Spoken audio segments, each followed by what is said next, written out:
যদি ভালো থাকাটা তোমার হয় তাহলে খারাপ থাকাটাও তোমার। যদি জেতাটা তোমার হয় তাহলে হারটাও তোমার। জীবনের প্রতিটি পর্যায়ে একলা উত্তরণের যে যুদ্ধটা নিরন্তর করে যাচ্ছ সেটা একান্তই তোমার। সুতরাং নিজের কাজের দায়িত্ব নিজেকেই নিতে হবে। হতাশা, অজুহাত, সময়াভাব এসব কেউ শুনতে আসবে না।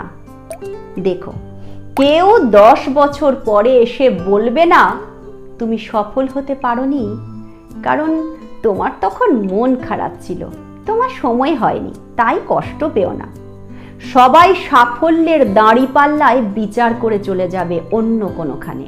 যারা হেরেছে তারা জানে শূন্যতার গ্লানি কতখানি। তাই আমাদের ব্যবহার ও আমাদের কাজের সমস্ত দায়ভার আমাদেরকেই নিতে হবে। কেউ এই দায়ভার নিতে আসবে না। কোনো অজুহাত দেখানো থেকে বিরত থাকো, অজান্তেই নিজেকে ফাঁকি দিও না। চাকরির পরীক্ষার পড়া কঠিন, বোরিং বলে যে ছেলেটা না পড়েই জীবনের যুদ্ধে ফেল করলো, সে আসলে কার ক্ষতি করেছে? অথচ সেই হতে পারত আগামীর তারকা।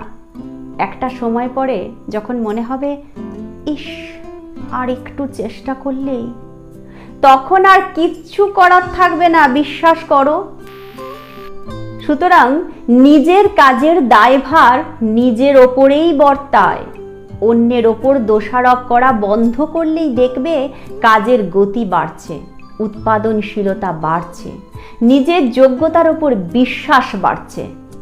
আর এই আত্মবিশ্বাসই তোমাকে স্বতন্ত্র মানুষে পরিণত করে। এই আত্মবিশ্বাসই আগামী লড়াইয়ে নিজেকে প্রমাণ করে।